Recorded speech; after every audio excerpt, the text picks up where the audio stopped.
I'm Simi Pasha and you're watching Good News Today. Over the next half an hour, we'll bring you positive stories of hope and courage. Stories that don't necessarily make headlines, but showcase the triumph of the human spirit.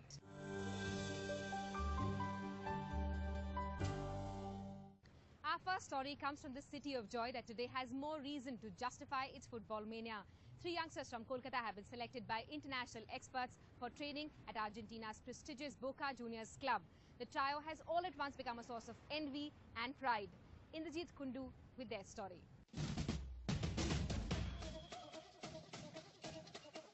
The world's biggest football carnival is unfolding in Brazil, and it's gripped the imagination of millions of football-crazy fans worldwide.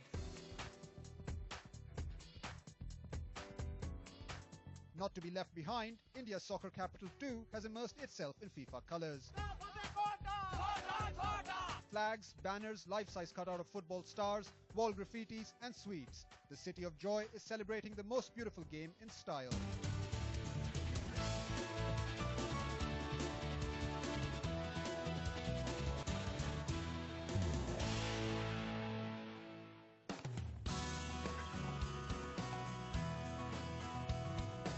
Adding to the frenzy of the football carnival in Kolkata are these young footballers, Johan, Liam and Muzaffar, 3 budding stars who are getting a chance to live their soccer fantasy.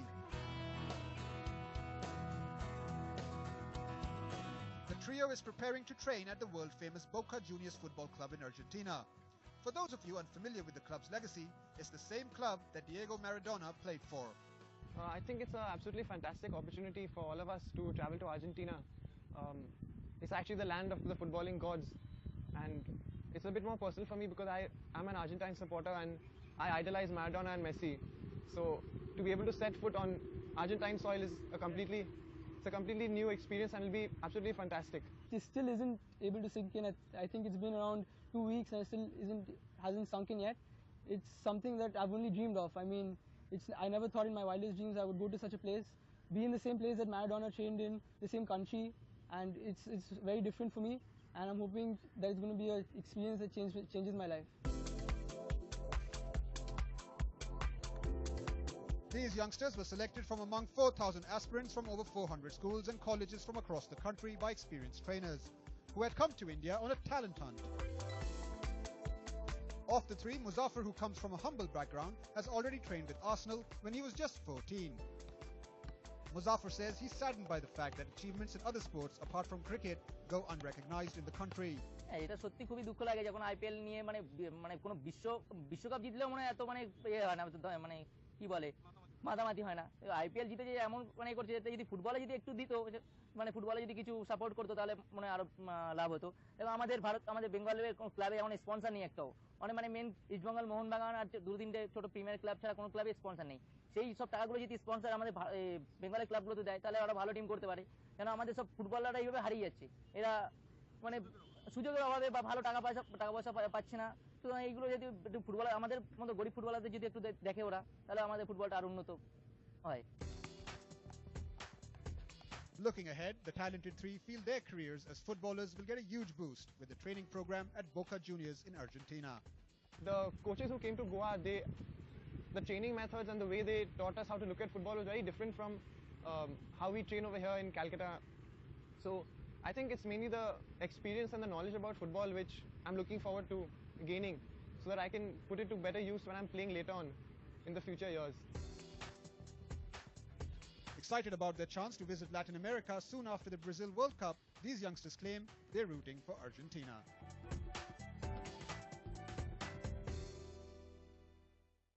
A city which is as obsessed with Pele and Maradona as it is with East Bengal and Mohanbagan, Kolkata today has one more reason to indulge in itself.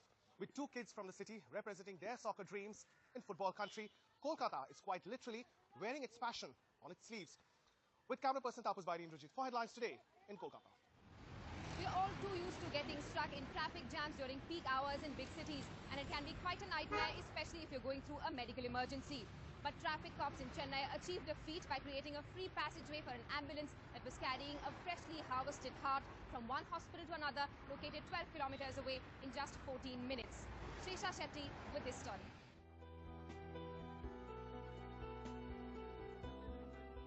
It's a proud moment for Chennai police. who along with a team of doctors ensured an ambulance carrying a donor's heart reached its destination in less than 14 minutes. The donor heart was transported from Rajiv Gandhi Government Hospital, which is near the Central Railway Station, to Fortis Malar Hospital near Adyar in 13 minutes 22 seconds, passing 12 traffic signals covering a stretch of 12 kilometers. What it meant was that clockwork precision was needed between the police and the doctors in both hospitals. 6:30 in the evening, and at that time to transport an organ from one corner of the city, from near the central station to here, will take minimum of 2.5 hours. And especially for the heart, the amount of time we have available before it starts to fail is about 4 hours, and this includes the time it takes to put the new heart in, and that can take anywhere up to 1 to 1.5 hours, depending on other circumstances. More than 26 policemen were stationed at different junctions. The ambulance transporting the heart was given a green corridor, ensuring that it reached the hospital on time. The parents of the patient were at a loss for words. Their daughter was suffering from end-stage heart failure, and the transplant was the only option if she was to survive. The donor's mother. I would like to thank her from the bottom of my heart. If it had not been for her, I would not have seen this day today. And the Tamil Nadu government, they are doing a wonderful job of ensuring that there are these green corridors, ensuring that the organ reaches the person in time. It was all done because of the green corridor that was provided by the Tamil Nadu police, who have taken this initiative to put off all the red signals, and that is one of the reasons that why they were able to save the heart of the person who was admitted at the Mala hospital. In Chennai, Srisha Reddy for Headlines Today. Did you ever think that a small white bindi could become an agent of change? Thanks to the efforts of Delhi boy Prakhar Jain, his No Child Brides White Bindi campaign is being recognized worldwide. Through his campaign, Prakhar is trying to create awareness about child brides in India, which accounts for 40% of the world's total child marriages. Take a look.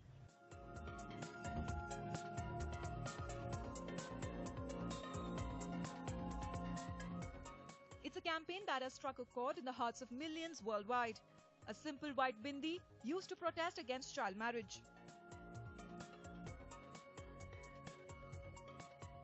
The idea is the brainchild of Delhi boy Prakhar Jain, a 27-year-old communication designer who conceptualized the entire project. The simplicity of the idea, its creative effectiveness, and the impact has won him an award at this year's prestigious Cannes Lions International Festival of Creativity, one of the world's top honors in the field of advertising and communications. There are 40% of the child marriages in the world still happen in India, and in India there are 24 million child brides which reside amongst us. Though it's largely a rural problem, but it's not something which is not happening in the urban areas as well. And because there's such a lack of awareness of the gravity of this problem, we thought of doing a simple yet effective initiative with Child Survival India and Ours Worldwide together, where we wanted to reach out to as many people as possible and tell them about the problem.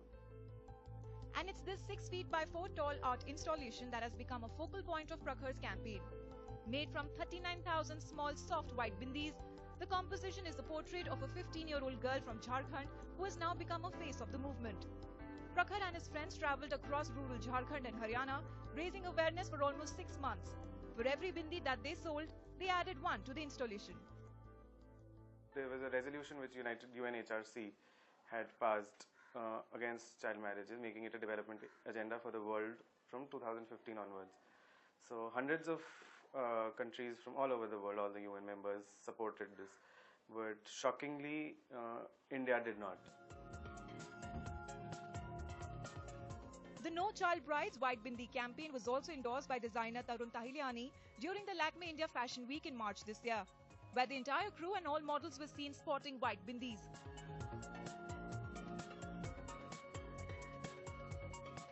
Apart from global accolades and international recognition, this campaign has won the heart of a woman who Prakhar says has been his inspiration.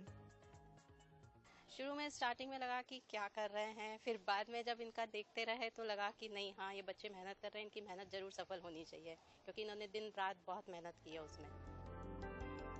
Prakhar and his friends now plan to travel with their installation to different parts of the country, raising awareness, changing mindsets, one bindi at a time.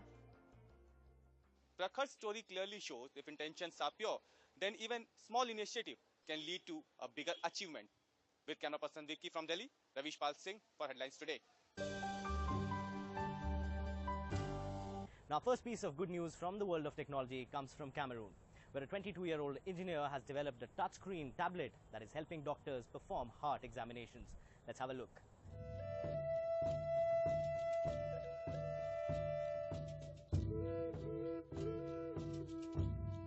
Cameroon's healthcare system is declining and struggling to provide aid for residents.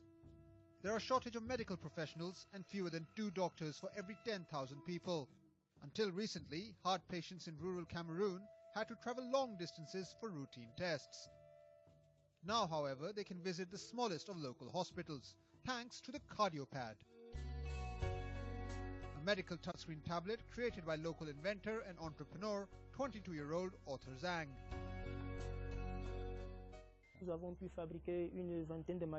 We've created a company called Highmore Medical that employs several engineers to get this project to work scientifically and on an entrepreneurial level. We want to produce more devices to meet the demand from hundreds of hospitals that really need this technology.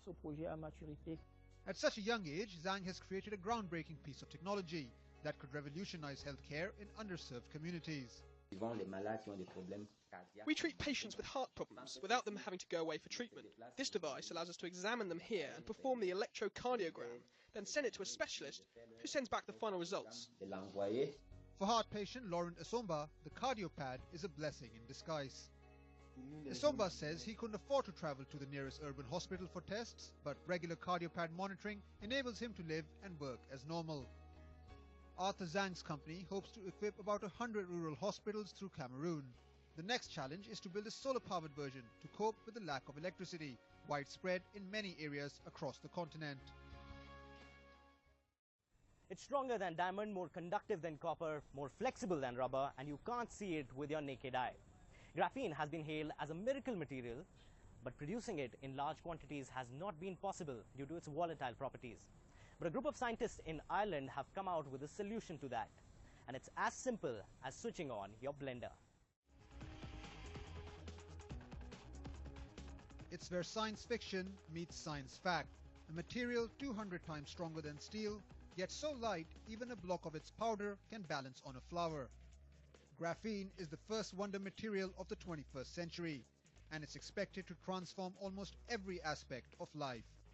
From strengthening plastic bottles to cancer therapy, bendable touchscreens to batteries that can charge electric cars in seconds, graphene's potential is practically limitless. And the really good news is that this man, Jonathan Coleman from Ireland's Trinity College, has broken new ground in the effort to speed up production of the wonder material by mixing it with soap and water in a common kitchen blender.